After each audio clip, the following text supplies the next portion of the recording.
Sir script नहीं है, script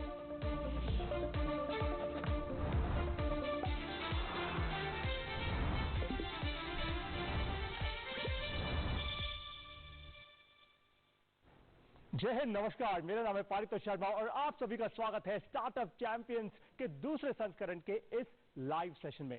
सोना या चांदी से ज्यादा महंगा पता है आपको क्या है? बताओ आपको। आपकी अटेंशन और आपका ध्यान कस्टमर का, इन्वेस्टर्स का, एम्प्लॉइज का और आपके बिजनेस पार्टनर्स का अटेंशन और उनका ध्यान भी आपके लिए सबसे ज्यादा जरूरी है। आज के सेशन से आप सीखेंगे कि अपनी स्टार्टअप की कहानी कैसे बताई जाए ताकि आप एम्प्लॉइज, इन्वेस्टर्स, पार्टनर्स और अपने कस्टमर्स का ध्यान अपनी ओर आकर्षित कर सकें। आज हमारे चैंपियन गेस्ट हैं सबसे पहले श्री गोपाल श्रीनिवासन जी, जो है founder and CMD of TVS capital funds limited, और मेरे दूसरे गेस्ट हैं श्री अमित कुमार अग्रवाल जी, जो फाउंडर और सीईओ हैं नो ब्रोकर के। गोपाल और अमित जी, आप दोनों का ही स्वागत है स्टार्टअप चैंपियंस के दूसरे संस्करण में।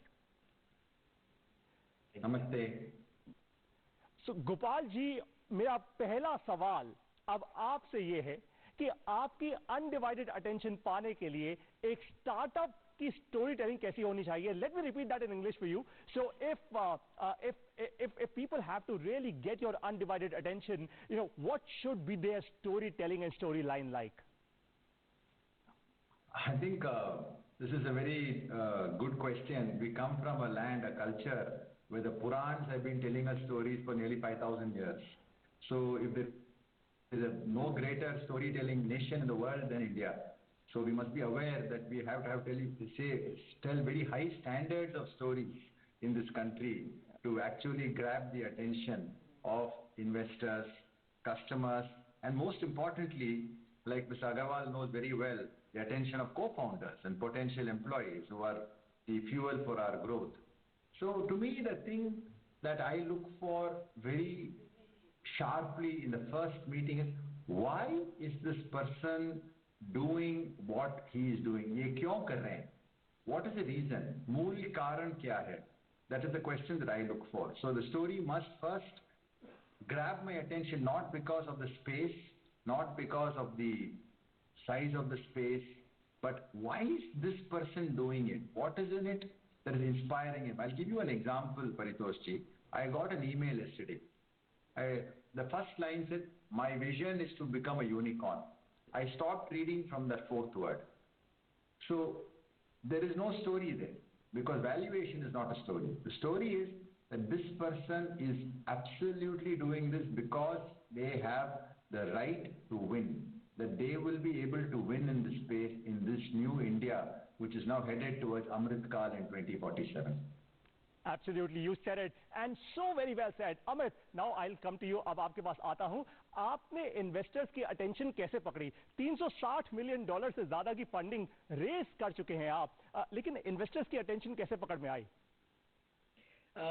तो मैं बेसिकली बहुत बेसिक से स्टार्ट करता हूं सब ऑडियंस की सुविधा के लिए। तो जब भी कभी आप स्टोरी बताते हैं तो स्टोरी हमेशा आगे के विजन के बारे में होती है। आपके दिमाग में जो स्टोरी है वो आप पेंट करना चाहते हैं, और कितनी अच्छी से तरह से आप वो स्टोरी पेंट कर सकते हैं, कितनी अच्छी तरह से आप वो स्टोरी कम्युनिकेट कर सकते हैं, वो इम्पॉर्टेंट है। पर बेसिक्स ये है कि 5 चीजें कवर होनी चाहिए। पहला कि प्रॉब्लम क्या है, क्या प्रॉब्लम आप सॉल्व करने के लिए निकले हैं। दूसरा कि आपका सॉल्यूशन क्या है और वो डिफरेंशिएटेड कैसे है, मतलब आप जो इस प्रॉब्लम को सॉल्व करना चाह रहे हैं उसका आपका यूनिक तरीका क्या है इसको सॉल्व परहैप्स करने का, जो कोई और नहीं कर रहा है परहैप्स होपफुली। थर्ड है कि ट्रैक्शन कितना हुआ है अभी तक आपका इसको सॉल्व करते हुए। फोर्थ जो मैं बोलूंगा बहुत ही ज्यादा इंपॉर्टेंट है, वो है मार्केट साइज। कितना बड़ा मार्केट साइज अगर आप सुपर सक्सेसफुल हो गए तो भी, इस पर बहुत ज्यादा ध्यान देते हैं इन्वेस्टर्स। और फिफ्थ है कि आपकी टीम के बारे में एक लाइन बताइए कि आपकी टीम बढ़िया है कि नहीं। इसके अंदर मैं बोलूंगा कि मार्केट साइज वो चीज है जो कि बहुत लोग मिस कर जाते हैं। सबसे कॉमन मैं देखता हूं, छोटा मार्केट अगर है तो आप अपने पैसे से जरूर कर लीजिए, बट वीसी मनी बहुत मुश्किल है क्योंकि वो एक लार्ज स्केल के लिए ही एप्लीकेबल। फैंटास्टिक। तो आप सभी व्यूअर्स के लिए, हमारे दर्शकों के लिए सबसे पहली लर्निंग इस पूरे सेशन की, अपनी स्टार्टअप की कहानी आप बताइए 30 सेकंड में, ताकि आपके के सारे स्टेक होल्डर्स सुन पाए आपकी आवाज बहुत अच्छे से। मेरा दूसरा सवाल गोपाल अब आपसे है कि एक स्टार्टअप फाउंडर में आप टॉप 3 सिग्नल्स क्या देखते हैं? So what are the top 3 signals that you look for in a startup founder? As I said, Paritosh, the first is the reason why he is choosing to do this. We are a country of 1.3 billion, 1.4 billion people. There are enough people to go after big addressable markets, enough people to go after various solutions. But ये इस choice क्यों कर रहे हैं? क्योंकि these people are taking, they are like freedom fighters. The freedom fighters for India had a clear vision. I am fighting to free India from a foreign invader and give it back to the hands of my citizens. So I always look for why is this person doing is the first point I look at. The second point I look at is, has this person thought through this objectively? इसने इसका पूरा सोच किया है और objectively he has understood what he is trying to do. And then I assess in our language what we call as, is this person a triple A founder? 1A, how good is he at what he is doing? Second A, can he attract a very high quality team? And the third A is whether the inherent person is a 0 to 1 founder. ये आरंभ में बहुत अच्छे founder होंगे. Is he a 1 to 10 founder? Can he take it to that level? Or can he even go beyond? It is not necessary he can go beyond, but at least we look for that third thing. So we call it in our language, right to win. What makes this person capable of winning? AAA founder. And what is his inner motivation? Why is this person doing? These are the 3 most things that I look for a person, because before a person comes to us, Paritosh ji, we have done our homework. We know the space, we know the problem, we know the thought for solutions. Now everything is available in India. में data बहुत सारी अब मिलती है. So there's no problem. But we look inherently for these 3 questions, because the word we don't like, जो शब्द हमें पसंद नहीं है, is passion. Bhagavad Gita tells us that passion is probably the greatest evil, because we become blind, we become ignorant. And the greatest enemy of success is ignorance. So we look for objective understanding. Why is this person doing what he is doing? You know, there is a old Gita quotation, Shreyans Swadharmo Viguna Paradharmas Tanuschitat, which means fundamentally it's better to do what you're good at in our sense. Even if others are better, it doesn't matter, but do what you're good at. Don't do what you are thinking what is others' duty. For example, don't try to be a founder when you are meant to be something else, right? So that is very, very important. India, timeless wisdom to solve founders' problems for TVS Capital exists only in the Bhagavad Gita. वाह, phenomenal. Amit, अब आपकी बारी है। एक startup founder top 3 signals क्या दे market में अपने investors, customers और एम्प्लॉइज को अट्रैक्ट करने के लिए? देखिए, सिग्नल तो जो गोपाल जी ने बोला, आई थिंक मैं उसी को एलेबोरेट करूंगा। तो पहली बात तो ये है कि बहुत सारे, जैसे गोपाल जी बोल रहे हैं कि बहुत सारे स्टार्टअप फाउंडर, अगर आप कंपनी स्टार्ट कर रहे हो जस्ट बिकॉज आपने मुझ जैसे लोगों को देखा है सक्सेसफुल, तो ये बहुत ही गलत रीजन है। बिकॉज हाँ, NoBroker.com आज यूनिकॉर्न है, लेकिन हमें कभी नहीं पता था कि हम यूनिकॉर्न बनेंगे, और ना हम उससे भी बहुत ज्यादा खुश हैं, बिकॉज ये एक पड़ाव है केवल एक जर्नी का, एक बड़ी प्रॉब्लम, कस्टमर प्रॉब्लम को सॉल्व करने का। रियलिटी ये है कि 90% स्टार्टअप बड़े नहीं हो पाते, जिसको ध्यान से समझना चाहिए। इसका मतलब ये है कि आपके टीवी पर वो बचे हुए 10% ही आ रहे हैं, वो 90% तो आप बुला नहीं रहे हैं इंटरव्यू के लिए, ऑब्वियस रीजन की वजह से। तो अगर आप स्टार्टअप करना चाहते हैं तो आपका सच में ये प्रॉब्लम सॉल्व करने का आपको पूरी इच्छा होनी चाहिए, चाहे आपको पैसे मिले ना मिले, चाहे आपका वैल्यूएशन हो ना हो, आपको सच में यू जेन्युइनली फील दैट ये प्रॉब्लम बड़ी है और मैं इसे सॉल्व करना चाहता हूं।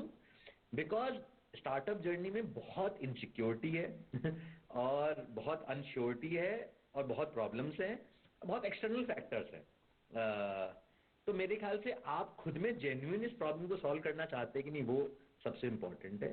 सेकंड ये है कि अपने, जैसे मैं पहले बोल रहा था, कि आपके मन में जो है वो विजन पेंट करना अपने एम्प्लॉइज के साथ। जो हमने NoBroker.com स्टार्ट किया तो हम लोग 3 फाउंडर थे, 10 एम्प्लॉय थे। तभी भी हमारे मन में था हम पूरे इंडिया की प्रॉब्लम सॉल्व करना चाहते हैं, तो वो विजुअलाइज कराना बड़ा इंपॉर्टेंट है कि आप क्या करना चाहते हो सकता है कि आप किसी और तरीके से करना चाहते हो। तो आई थिंक वो बेसिकली सेकंड चीज बहुत इंपॉर्टेंट है। थर्ड जो है वो है एम्बिग्विटी से डील करना। बहुत सारे लोग बहुत अच्छे अमेजिंग एम्प्लॉई हैं पर उनको डायरेक्शन चाहिए। स्टार्टअप में कोई डायरेक्शन देने वाला है ही नहीं आपको। इन्वेस्टर भी आपको कोई खास डायरेक्शन दे नहीं सकता, क्योंकि जो आप कर रहे हैं आप पहली बार कर रहे हैं। तो hit and trial, failure, again trying, and I would say एक तरह का ना आपको इरेशनल इनोसेंस या इरेशनल ऑप्टिमिज्म चाहिए। अब NoBroker.com में हमें लोगों ने कहा कि आज तक वर्ल्ड में कभी भी बिना ब्रोकर काम नहीं हुआ है, आप कैसे कर लोगे? आज तक कभी ऐसा नहीं हुआ है कस्टमर ने एडवांस से पैसे दिए हो रियल एस्टेट में, आप कैसे ले लोगे? आज तक हमेशा घर के लिए फिजिकल आदमी लगाए बिना आप टेक्नोलॉजी से और ऑनलाइन फोन से कैसे कर लोगे? तो लॉजिकली देखा जाए तो सेंस नहीं बनता, नहीं हो सकता NoBroker.com सक्सेसफुल। लेकिन एक रैशनल ऑप्टिमिज्म होना चाहिए कि नहीं यार, फर्स्ट प्रिंसिपल से ब्रोकरेज बचाना चाहते हैं इंडियंस, तो कुछ फिगर आउट कर लेते हैं। अभी मोटा मोटा आइडिया ये, आगे फिगर आउट करेंगे। और तो मुझे लगता है कि ये 2-3 क्वालिटीज जनरली मुझे लगता है इंपॉर्टेंट। बहुत सही लर्निंग्स मिल रही है हमारे दर्शकों को आज।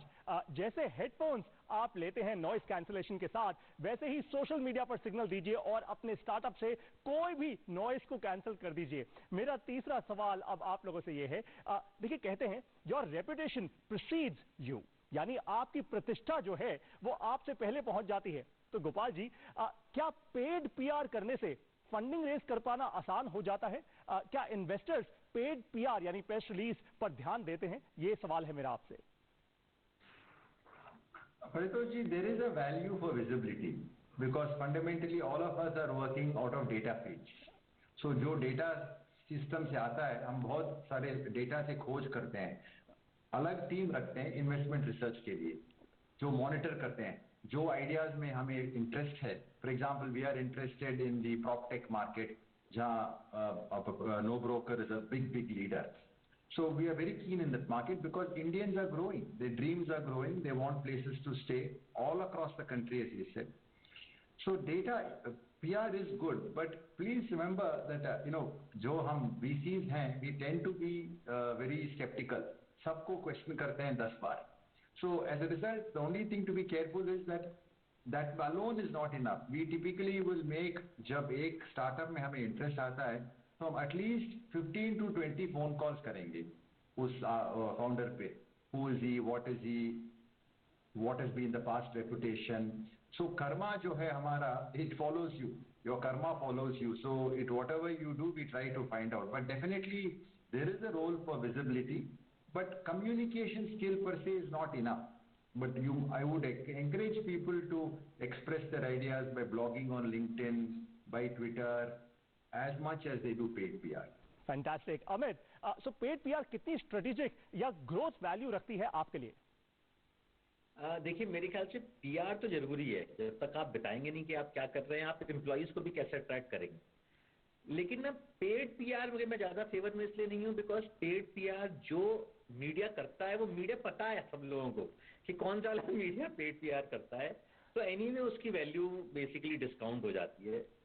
और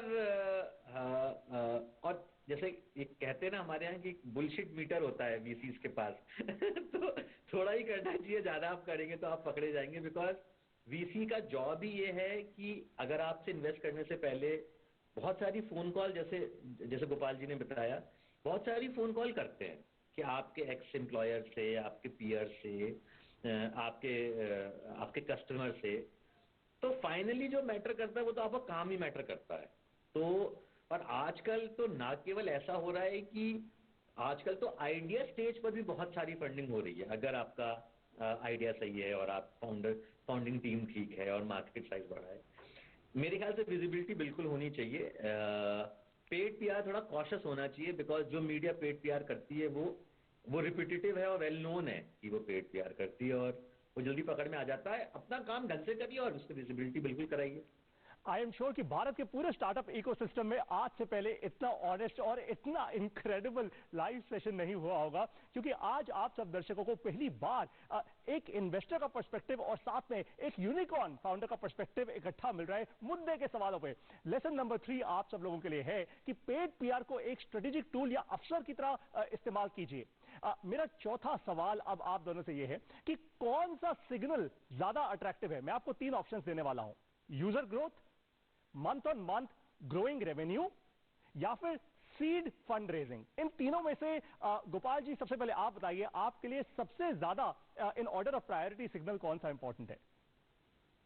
Clearly, for us, basically, it is going to be revenue growth as a first. We are a growth fund. हम तो venture growth कहते हैं हमारे stage. हम Series B investors हैं. So for us, revenue growth is the final test of truth. Of course, we will check how the revenue grew and how it grew very carefully. But revenue growth is the real truth as far as we are concerned. We do a lot of B2B business, Paritosh ji. So for us, user growth is not so much as we look at as revenue growth. Fantastic and ये बहुत incredible answer है, बहुत important clarity आपने दी है, because a lot of founders, बहुत सारे founders को ये पता नहीं होता। वो देखते हैं किसी भी वेंचर कैपिटलिस्ट फंड को लार्जली एक ही स्केल से, एक ही मीटर से, और एक मीटर जो अमित जी ने भी आज हमें बताया। सो अमित जी, अब मैं आपके पास आता हूं। यू नो, सेम क्वेश्चन में आपके हिसाब से सबसे ज्यादा इंपॉर्टेंट क्या है? तो मैं बेसिकली यूजर ग्रोथ चूज करूंगा। मैं anyway customer led business lead करता हूं, but with point number 2 mixed in it. मैं आपको एक्सप्लेन करता हूं मैं क्या कहना चाह रहा हूं। मैं नो ब्रोकर का एग्जांपल देकर आपको करता हूं। तो यूजर ग्रोथ ये बात पोर्ट्रे करती है कि जो आप करना चाह रहे हैं वो कस्टमर्स पसंद कर रहे हैं। ये तो करती है। हाँ, हो सकता है कि आपका दाम बहुत सस्ता हो, आप फ्री में कर रहे हो, एक्सेट्रा एक्सेट्रा, पर आप जो कर रहे हैं वो कुछ वैल्यू तो ऐड कर रहा है कस्टमर को। तो यूजर ग्रोथ इसलिए काफी इंपॉर्टेंट है। तो हम जब छोटे थे, हमारे पास, हम जब बूटस्ट्रैप कर रहे थे, मैंने जो अपनी जॉब छोड़ी हुई थी और हम लोग अपना पैसा डाल के दिन का 1000 रुपए हम मार्केटिंग में डालते थे, पर कस्टमर्स हमारे पास बहुत सारे आते थे बिकॉज लोगों को था कि हम ब्रोकर अवॉइड करना चाहते हैं। तो यूजर ग्रोथ आपको बेसिकली ये कॉन्फिडेंस देती है आपको, इन्वेस्टर्स को, कि कुछ तो दम है। पर ये फर्स्ट लेवल है केवल, क्योंकि इंडिया में इतना पॉपुलेशन है कि बहुत बार कोई चीज फ्री में आप बांटो तो यूजर आ जाते हैं। तो सेकंड जो चेक करने वाली चीज है वो ये है कि भाई रेवेन्यू का क्या स्टोरी है। अब वो स्टोरी है कि उसमें कुछ दम है या कुछ रेवेन्यू के इनिशियल साइंस क्या है। बिकॉज फाइनली आप एक बिजनेस कर क्यों रहे हो? क्योंकि आप रेवेन्यू कमा सको, वरना ऑब्जेक्टिव ही क्या था बिजनेस करने का। तो यूजर ग्रोथ इज अ बहुत अच्छा कॉन्फिडेंस बिल्डर है और पहला टेस्ट जरूर है। क्योंकि अब जैसे कि नो ब्रोकर में हमने रेवेन्यू 6 महीने बाद शुरू करा, बिकॉज हमारा मार्केट प्लेस और हमारा market place customer to customer है। हमें एक तरफ प्रॉपर्टी ओनर चाहिए, दूसरी तरफ हमें टेनेंट और बायर चाहिए। तो पहले दिन से हम कस्टमर से चार्ज नहीं कर सकते, लेकिन हमने 6 महीने फंडिंग के 6 महीने के अंदर पेड प्लान लॉन्च कर दिए कि भैया देख तो लें कि कुछ पैसा कोई देगा भी कि नहीं। और इंडियन कंज्यूमर्स की बहुत ही बड़ी स्पेशलिटी है कि ना, 0 रुपीज लेना बहुत आसान है कस्टमर से, 1 रुपया चार्ज करना इंडियन कस्टमर से बहुत टफ है। वॉलेट निकाल के 1 रुपया लेना बहुत टफ है। लेकिन सरप्राइजिंगली अगर आपने 1 रुपया ले लिया ना, तो 1 रुपये से 1000 रुपये मूव करना बहुत आसान है। मतलब इंडियन कस्टमर्स आपको ट्रस्ट नहीं करेंगे कि अच्छा मैं पैसे की चीज दूं कि नहीं दूं, पर अगर आप पैसा देना शुरू कर दिया और ट्रस्ट बिल्ड हो गया तो टिकट साइज बढ़ सकता है, खासकर हमारे प्रॉस्पेक्ट के अंदर। तो मेरा सजेशन ये होगा कि जो आपके ऑडियंस में स्टार्टअप में लोग देख रहे हैं, हाँ यूजर ग्रोथ बहुत इंपॉर्टेंट है, बिल्कुल पहला स्टेप लीजिए, लेकिन ज्यादा एक्साइटेड मत होइए यूएस की स्टार्टअप्स को देख के, बिकॉज इंडिया के अंदर ऐसी काफी स्टार्टअप की लाशें बिछी हुई हैं जिन्होंने केवल यूजर ग्रोथ करी और कभी रेवेन्यू नहीं आया और सब बेकार हो गया। तो हम बिजनेस इसलिए तो नहीं कर रहे कि हम बस वीसी से पैसे लेते रहे, हम बिजनेस इसलिए कर रहे हैं क्योंकि हमने अपना कैरियर दाव पे लगाया है और हम कुछ बड़ा बनाना चाहते हैं। तो ऑब्जेक्टिव वीसी को इंप्रेस करना नहीं है, ऑब्जेक्टिव जेन्युइनली अच्छा धंधा बनाना है, क्योंकि हम अपना कैरियर छोड़ रहे हैं, हम अपनी जॉब छोड़ रहे हैं। तो मेरा आंसर ये होगा, यूजर ग्रोथ पे पहला फोकस करिए, बढ़ाइए उसको, पर रेवेन्यू जल्दी से एक्सपेरिमेंट करिए और रेवेन्यू लाइए, बिकॉज वो आपका ट्रू टेस्ट है। हमें कस्टमर हमारी खूब तारीफ करते थे, जैसे ही हमने 1 रुपया मांगा वैसे ही कस्टमर ने 4 क्वेश्चन पूछने शुरू कर दिए। उससे हम भी टाइट हो गए और हमने भी फिर अपना सर्विस लेवल सिग्निफिकेंटली इंप्रूव किया। Fantastic, great answers. And on that note, अब अगर आप सभी के सभी दर्शक चाहते हैं कि ये लर्निंग आप लोगों के लिए बढ़ती रहे, तो मिलिए मुझसे अब एक छोटी सी ब्रेक के बाद। स्वागत है आप सभी का एक बार फिर से स्टार्टअप चैंपियंस के दूसरे संस्करण के इस लाइव सेशन में। अब बारी है हमारे सवालों की इन कड़ियों को आगे बढ़ाने की। मेरा पांचवा सवाल आप दोनों से ये है, गोपाल, सबसे पहले आप ऑलमोस्ट 35 साल टीवीएस ग्रुप के साथ रहे हैं। आपकी एक सबसे बड़ी लर्निंग आज तक की करियर की क्या है? देखिए परितोष जी, टीवीएस में मैंने 10 स्टार्टअप्स किए। I have never worked for any company in the TVS group. I have started the first company on my own. I was, as they say in America, I turned on the lights and I sometimes even turned off the lights actually. So I think the most important learning is that the main reason we should not lose sight of is we must have a higher cause in mind. Ultimately, it was not the business idea that changed my life. It was the idea that I was possible for me to change people's lives. Sure. My professor in college used to say, remember, startup founders are इस जमाने के स्वतंत्र सेनानी हैं. They are the freedom fighters of today. They are creating jobs, a better tomorrow for India. Just like Modi ji said on August 15, 2015, when he said, "Startup India, stand up India." So that higher cause is something which keeps us going when things are not going the way we want it to go. Fantastic. On that note, आप सभी दर्शकों को आज जो learnings मिली हैं, I think they've been some of the most brilliant, some of the most incredible learnings for you and your startup. अब आप सब लोगों को 2 important काम करने हैं। सबसे पहले मैं आपको देने वाला हूं एक growth hack। अगर आप भी चाहते हैं कि आपकी स्टोरी, आपकी कहानी पहुंचे ऐसे इन्वेस्टर्स और ऐसे अच्छे फाउंडर्स तक, तो आपको अपनी स्टोरी टेलिंग करनी है स्ट्रॉन्ग। जो भी आज आपने सीखा उससे बनाइए वीडियोस, डालिए उनको सोशल मीडिया पर। #StartupChampions2 इस हैशटैग का इस्तेमाल करके अपने वीडियोस को डालिए सोशल मीडिया पे। हो सकता है कि आपकी वीडियोस भी दूरदर्शन नेटवर्क पर फैलें और आपको भी मिले बहुत सारी विजिबिलिटी। और साथ ही में मैं धन्यवाद करना चाहता हूं आज अपने दोनों ही गेस्ट, अपने दोनों ही स्पीकर्स का। गोपाल और अमित, आप दोनों ने ही फिनोमिनल लर्निंग्स आज दी हैं हमारे सभी दर्शकों को। और मुझे पूरा उम्मीद है कि आप सभी लोग कल हमारे साथ एक बार फिर से जुड़ेंगे डीडी न्यूज पे रात को 9 बजे स्टार्टअप चैंपियंस 2 इस शो के हिंदी कार्यक्रम में, और फिर रात को 10 बजे स्टार्टअप चैंपियंस 2 के अंग्रेजी प्रसारण में। आप सभी का बहुत बहुत धन्यवाद इस लाइव सेशन में हमारे साथ जुड़ने के लिए। और आप सभी से अब मैं मिलूंगा कल स्टार्टअप चैंपियंस के दूसरे संस्करण में। जय हिंद।